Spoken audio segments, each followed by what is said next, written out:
Welcome back. You're watching us here on Chartbusters. The stock on our radar is Greenply Industries. It reported a good set of numbers, 8% revenue growth. We had a decent 12% 18% EBITDA growth that came in as well. Margins improved by about 100 basis points too. The stock, while currently lower by about 2%, yesterday saw a gain of almost 4%. We do have Manoj Tulsian, who's a Joint Managing Director and CEO of Greenply Industries, joining in now. Thanks a lot, Mr. Tulsian, for joining in. You know, your revenue growth and EBITDA growth were led by both plywood volume and realization growth in particular in the MDF business itself. So let's talk about FY26. What kind of revenue growth do you foresee? And if you could break that up into volume growth for both plywood and MDF for this year? Hi, Mangalam. Thank you so much for having me on the show.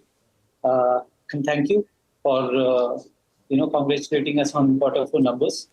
I think this is just the beginning. And, as I mentioned in my last call also, that we see a lot of traction, going forward because of the BIS implementation in the country.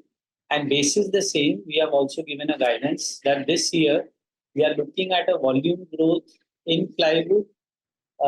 Actually, revenue growth, I would say at this point in time, more than 10%. Most of it would be because of volume, because, price, I am not very sure which way it will go. And also in MDF, in double-digit growth. Last year, of course, we grew at 50% because the base was small.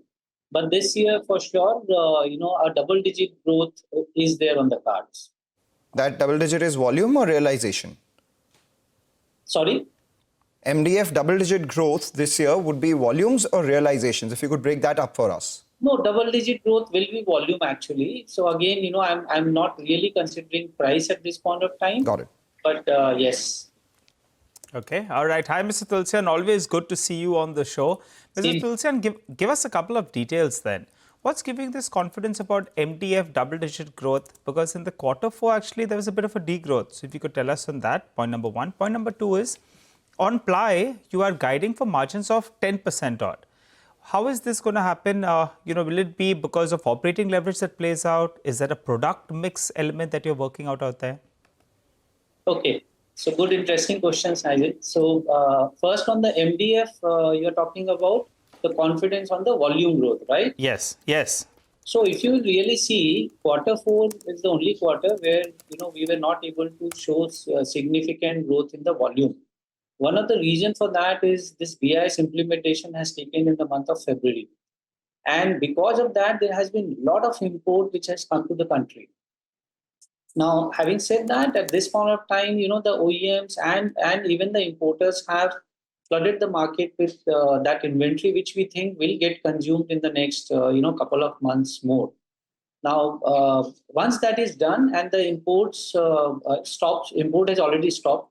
So that gives us a good visibility during the year to grow. For the full year also, I would mention a growth of 10% plus, because this year what happened, we had 2 unscheduled breakdowns which happened in Q3. That also led to a drop in our overall volume. So which we are not, anticipating any further. So keeping that in mind, and that our utilization is somewhere around 73 to 74% in MDF at this point of time. And, the model of the business is such that we'll continue to ramp up on the production side. I'm sure that this year we will be able to do 10% volume growth. All right. That explains the MDF bit. And the plywood margins, if you could give us a sense on that. Margins, last quarter I said, and, I was exuberating some level of confidence because we have done a lot of corrections. One, in the market, wherever we saw a gap in terms of, competition price versus our prices, those small minor, tickles we did. Second thing, on the cost side, we have tried to rationalize costs wherever it was possible, so that, we are able to make the business more efficient. Third, if we are able to grow at 10% plus, we'll also have an operating leverage in play. Fourth, on the marketing expenditure, we have been spending, as I said, that we have increased the marketing expenditure from almost around 3% earlier to around 4.5%. So maybe on a larger base, if we are able to manage it at 4% also, maybe incrementally I'll get, 0.2, 0.3% margin addition from there also.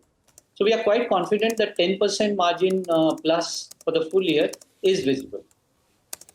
All right, 10% plus margins are visible. You did speak about ramping up your capacity or production in MDF. You're currently at 73, 74%. With the BIS having been implemented, do you foresee any more capex in the MDF space? And also on plywood, if you could give us a sense? So on the MDF space, our initial capacity, which we had established, was 800 CBM per day. We have a line extension which was planned when we did this capex of 200 CBM. But for that, we'll have to take a shutdown of almost a month to implement the same. We have started building up the inventory so that there is no disruption of supply in the market. If you are able to build up the right type of inventory, then we'll go for this line extension implementation, which means then, we have no challenge to even augment additional usage of our capacity even for the next 2 years. So we will be very much comfortable for the next 2 years. Go ahead, sir. As far as plywood is concerned, we have already announced in our last quarter, approved by the board, that we are going with additional capacity in Odisha, which is to the extent of around 13.5 million square meter, which gives us an additional 25% capacity on our base today. Having said that, we have already done a lot of line balancing in the previous year in all our plants. So for this year's growth, I have absolutely no worry in terms of any challenge from my supply side. And what's your next year's target then, once you implement all these capacity expansions? So, for MDF, the best time to do it is in the rainy season, because that quarter is slightly timid in terms of, the overall offtake. So possibly we'll be able to use better, inventory and create inventory. Okay. So if it happens, truly speaking, it will happen between, let's say July to September or October. If we miss that, then possibly we'll have to wait for another year. And in terms of plywood, we are waiting some approvals to come from the government department. Once that happens, then our construction work will start in Odisha. So I think that capacity possibly should be operational sometimes by end of Q1 next year, or maybe beginning of Q2. Okay, all right. Very quickly, Mr. Tulsian, before we let you go, BIS implementation, you're seeing it on MDF as well as on plywood, or is it on both, or is it just in one? It's on not only on both, Nigel, it's actually also on our hardware business. Okay, so and it's in terms of timing, we are on the right side of the time. The right side. Okay, I just was confirming that implementation is taking place as well. Last couple of numbers before we let you go. Any debt reduction plans for this year? If you could quantify, what do you end this year with in terms of debt? And also, the last time around, you were briefly hinting that maybe there was, some payment delays from buyers. How are you managing your working capital cycle? So two things have happened. One, in terms of debt, I would say last year also we reduced our debt overall by 50 crores. And our debt equity ratio is now very healthy, around 0.57. I think this debt equity ratio in the next couple of years should drop to around 0.3, if not less. That is one. Also, during Q4, we have also built up inventory because we were also not sure about how this BIS implementation and everything will go up. That was a call which we took, because of which additionally we built up an inventory, raw material inventory in the system of around 50 to 60 crores. This will get liquidated by September. So for sure, this year also, by the end of the year, we will have a net debt reduction of around 100 crores from the existing 450. And the subsequent year, I am sure that, if you're on the growth trajectory, we can reduce the debt by around another 100 to 150 crores. So in 2 years' time, our net debt can come to around 200 to 250 crores. All right, 200 to 250 crores by FY27. Quickly, working capital days, what's the outlook for this year? Because you'll also have to build inventory for the MDF extension, right? So that is, part of it is already built up to March. So that will only help me to liquidate cash flow during the year. Because, if that implementation happens, let's say by September, October, then we start utilizing that inventory. Actually, it will get utilized in the month of shutdown. So we will be back to a normal inventory, post the implementation of this extension line on MDF. Okay, all right, Mr. Tulsian.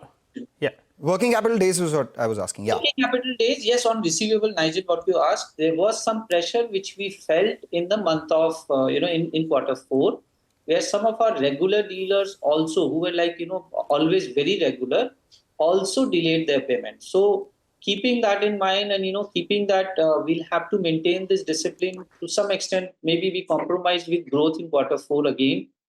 Maybe to the extent of 2%, we could have done better in terms of the top line, but we felt it is better to have this discipline in place, which we have been now following for last 5 years. And but I think these things will ease out because I understand there's a lot of support. Government has released a lot of money on the project, so that money will come back to the trade, and then from trade it will come back to us also. So I'm not much worried on the same. Thank you so much for joining in. Wish you good luck for FY26. Hopefully your double-digit margin trajectory, double-digit volume growth trajectory continues into FY27 as well with your production. But more importantly, the environment should be amenable for that. But before we slip into a short break, here's some good news. Network 18 beats Times Internet to become the #1 news publisher on ComScore. News 18 races past the Times of India to be the #1 news brand in the country. That's not all. At the social plus on-platform leadership network level, Network 18 is the runaway leader as per the social plus MMX ComScore report for March 2025.